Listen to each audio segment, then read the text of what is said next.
Good morning! Gising na ba kayo?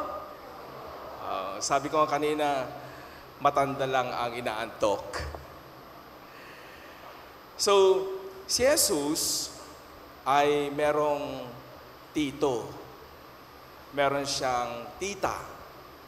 Meron siyang pinsan. Meron siyang mga kamag-anak. So makikita natin ng ating Panginoon ay hindi lamang siya bigla na lang lumabas na gano'n. No? Alam niyo ba yung kasabihang putok sa buho? Alam niyo yan? Bigla na lang siyang lumabas na hindi mo alam kung sino ang ama. So, pero si Jesus hindi. Kasi sa ating pagkakarinig ngayong umaga, marinig natin na itong ating Panginoon na sinusundan is also a historical figure. Ibig sabihin, hindi lamang siya galing sa langit, mayroong mga ganong Diyos na sinasamba ng ibang mga relihiyon, galing sa langit, bumaba sa lupa, at yun na yun. Ang ating Panginoon ay meron siyang pinagdaanan na kasaysayan. So ibig pong sabihin, para din siyang katulad natin. Meron tayong tito, tita, meron tayong mga pinsan, meron tayong mga kapatid. So kung anong nararamdaman mo kapag meron kang pinsan, is the same feeling na nararamdaman din ng Panginoon noong siya ay ipinanganak. Nakipaglaro din siya sa mga pinsan niya, sa kanyang mga kapitbahay. No? We have a very, sabi nga nila, is a very ordinary God who is also a very extraordinary when it comes to His loving and to His being faithful to the Father. Kaya ang pagsunod natin sa Panginoon, kaya sabi nga ni Jesus is, carry your cross up and follow me. No? Kaya pwede tayong sumunod sa Kanya kasi para din natin siyang katulad. Para din siyang katulad natin. Ang panahon po ng Pasko ay panahon ng pamilya. Amen? Isa ho sa mga panalangin ng maraming Pilipino, lalo na yung mayroong mga kamag-anak o mahal sa buhay sa abroad, ay sana mabuo sila ngayong Pasko. At ganoon din, tayo nandito sa Pilipinas, wala man tayong mga kamag-anak sa abroad o pamilya sa abroad, ang isa sa mga pangarap natin is sana sa Pasko ay kumpleto kami.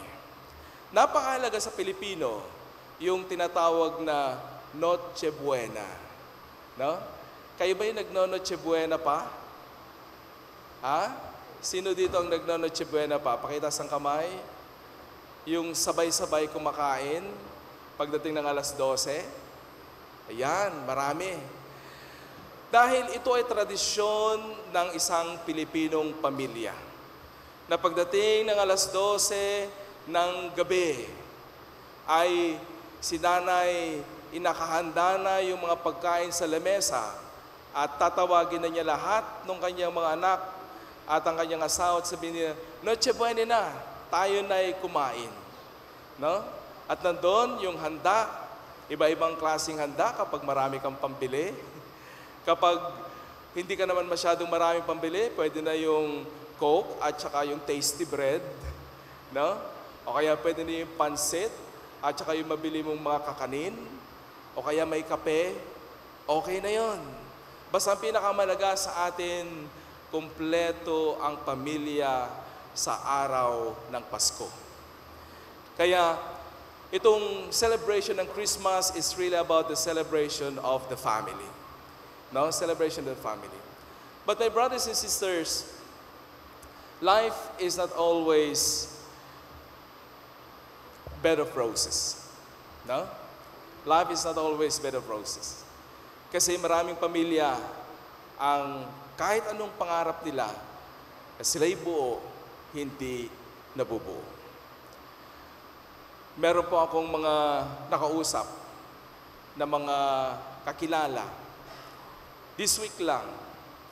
At nagkwento sila sa akin about sa kanilang pamilya.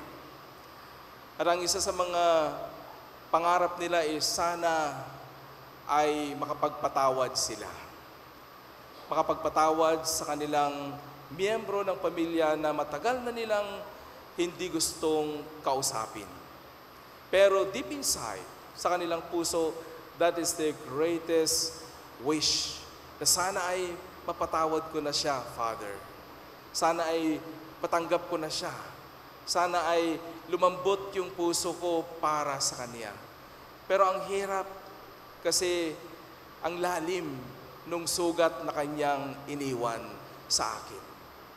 Pero ganung yung gusto niya, yun din naman yung Kanyang hindi gustong gawin. Ganon talaga tayo, no, mga tao. Gustong-gusto nating magpatawad at magkaroon ng kapayapaan, pero ayaw naman nating magbigay ng kapatawaran. At ganoon din, alam natin na minsan nagkakasala tayo sa iba, gusto natin ng mapayapang puso, pero ayaw din naman nating humingi ng kapatawaran. So, there's some families who are really struggling in this season of Christmas. Kasi makikita mo lagi sa TV, sa iyong cellphone, ay mga pamilyang nagsasayahan. And yet, sabihin mo sa iyong family, sa iyong sarili, but my family is not like that. Is Christmas for me? Kung ang Pasko ay para lamang sa mga masasayang pamilya, then maaring ang Pasko ay hindi para sa akin. Lalo na yung mga batang maliliit na sa murang edad ay nakakaranas na sila ng maraming mga challenges sa kanilang buhay, pamilya. My brothers and sisters, as I said last night, our identity is in Christ. No? Huwag niyo po yang kakalimutan na ang iyong pagkatao ay rooted sa ating Panginoon. Na kapag ikaw ay anak ng Diyos, pag iyan ay napakalalim ang pagtingin at pagkilala mo sa iyong sarili na ikaw talaga ay anak ng Diyos, na ikaw ay hindi lamang aksidente na pumunta sa mundong ito, na ikaw ay plinano ng Diyos. Bago pa, sabi nga doon sa libro na Isaiah, bago ka pa nandito sa mundo, nandun ka na sa isipan ng Panginoon. God wants you to be here. No? God knows you even before you were born. And one more thing, sabi nga doon, God was watching with you when you were in your mother's womb. At ang pinakamasaya sa lahat, maliban sa iyong mga magulang, or maybe more than your parents, when you were born, is God Himself. Kasi sabi niya sa kanyang isipan, matagal ko na itong pangarap, ngayon nakikita ko na siya. Ito ang isa sa aking mga anak. And that is you. No? That is you. Tuwang-tuwa ang Diyos na ikaw ay pinanganak dito sa mundong ito. And God has put you in a place where He wants you to be. At yun po yung malaki pong tanong. Marami sa atin na nagtatanong, Father, sana ibinigay na lang niya ako sa pamilya na mayaman. Kasi ang problema namin lagi ay pera. No? Ang pinag-aawayan ng magulang ko, pera. Bakit na lang hindi nila ilagay sa mayaman na pamilya nang sa ganon, wala kaming problema na isang pamilya. But to tell you, my brothers and sisters, hindi lahat ng mayayaman ay masaya. No? Minsan, yung pera, yan din yung dahilan kung bakit hindi sila kumpleto, kung bakit hindi rin sila masaya. So, your family is a grace that comes from God. No matter how broken your family is, yan ay ibinigay sa inyo ng Panginoon. We can only think and aspire for a perfect family. Meron tayong mga hinahanap pamilya. Alam mo yun, nung ako'y lumalaki, yung kapitbahay namin, inggit na inggit ako sa kapitbahay namin. Kasi yung mother ko, stricto. Pagdating ng alas 6 ng gabi, dapat nandun ka na sa bahay. Kasi kapag wala ka sa bahay, hahanapin ka. No? At pag nahanap ka, merong konting kurot sa tagiliran. Sabihin ng nanay ko, saan ka gumala? At paggabi, hindi kayo pwedeng lumabas ng bahay. Kapag may fiesta, hindi kami pwedeng pumunta sa fiesta. Kapag may lamay, di ang sarap makipaglamay, no? Naglalaro ng mga baraha, yung mga nandoon. Kami ding mga bata, gustong-gusto rin namin maglaro ng mga pusoy, no? Pero ang mother namin, once na makita niya kaming humawak ng baraha, may kurot sa tigiliran. There was one time, dahil gustong-gusto kong maglaro ng pares-pares, ang ginawa ko, inuwi ko yung baraha mula sa lamay. Inuwi ko. Kaya sabi ko, maglalaro kami ng ate ko ng pares-pares. Nung malaman ng nanay ko na meron kaming baraha, may palo na kami, sinunog pa yung baraha. Pag nakita niyang meron ka, alam niyo yung mga tawag yung rubber band, di ba ginagamit din yun sa laro? Pag makita niyang meron kami noon, tinatagtad niya. No? As in, wala talaga, hindi pwede. Anything na sugal, bawal sa bahay. Bawal ang sigarilyo, bawal ang alak, lahat bawal. Eh sabi ko, bakit yung kapitbahay natin pwede? No? Bakit sila pwede? Pwede silang pumunta kahit saan, pwede silang maglaro ng baraha, pwede maglaro ng text. Bakit sa amin hindi pwede? And then slowly in my heart, sabi ko, sana hindi na lang ikaw ang naging nanay ko. No? At my young age, yun yung aking sinabi, sana siya na lang yung naging nanay ko kasi hindi siya killjoy. But you know, my brothers and sisters, yung kinaayawan ko sa mother ko, yun ang dahilan kung bakit lahat kami nakapagtapos sa pag-aaral. No? Dahil meron pala siyang gustong mangyari sa aming buhay na that's the only way that we can finish studies. Yung aming kapitbahay na lahat pwede, ni kahit isa, hindi nakapagtapos. So, makikita natin that we can resent. Pwede natin i-question ng Panginoon, bakit ito? Bakit sila? No? Bakit sila? Pero sa paglalagay nyo ba, nagkamali ang Diyos? Kung bakit niya inilagay sa pamilyang yan? No, God didn't. Hindi siya nagkamali. Yan ang perfect place for you. God, because God wants you to be there. Eh, paano, Father, kung sila ay nananakit? Paano kung lahat sila nag-aaway-away? Paano kung sila'y gumagawa ng alam kong hindi maganda? Then, sinasabi ng Panginoon, He is already showing you what you should not do when you become a parent. Kasi yung mga bagay na nakikita nating mali sa kanila, sinasabi ng Panginoon, huwag mo na yang gagawin. Kasi alam mong hindi maganda. Kaya nga, if we just learn how to listen and also to know the minds of God, pakikita natin na ang society dapat natin should grow better and better and better.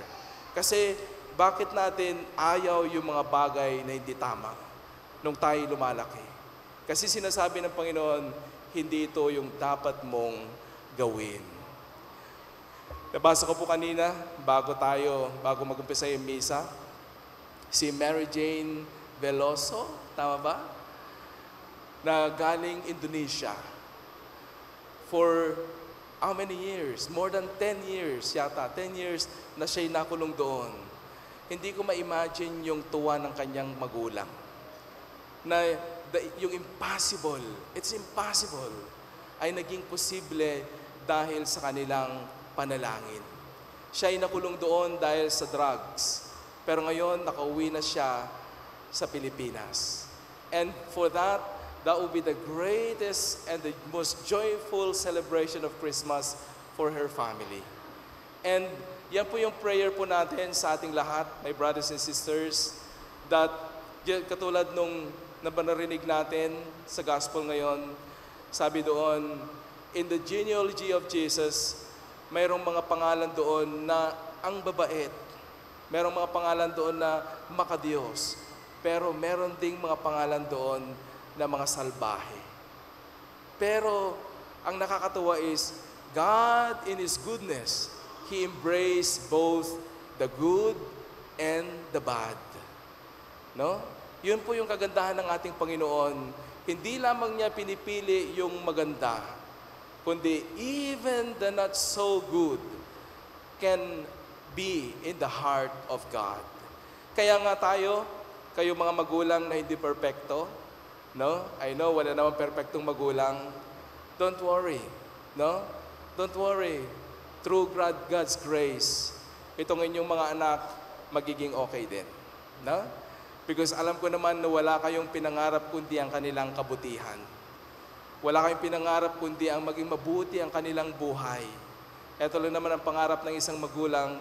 And tonight, yan yung pagdadasal natin, that the grace, your identity as God's children, and the grace of a family that can survive for all the trials in life, will go through until the end. No? Yun po yung pagdadasal natin. Kaya, kayong merong mga challenges sa buhay, no? Merong mga pinagdadaanan sa pamilya, manalig lang kayo sa Panginoon. Huwag kayong bibitaw. Huwag kayong magsasawa. Basta kumuha kayo at humugot kayo ng lakas ng Diyos. Yun po yung sinasabi ng ating Panginoon ngayong umaga, that at the end, your Messiah will come. No? Salvation will come. So yun po yung ating ipagdadasal sa puso natin, na mamaya sa prayers of the faithful, pag magsisindi po kayo ng kandila, pag magsasabit po kayo ng angel of hope, ipagdasal po ninyo ang inyong pamilya. No? Dahil minsan kailangan nila at yun lamang ang kanilang hinihintay. Because kung nagawa mo na yung parte mo, let God do the rest. Amen?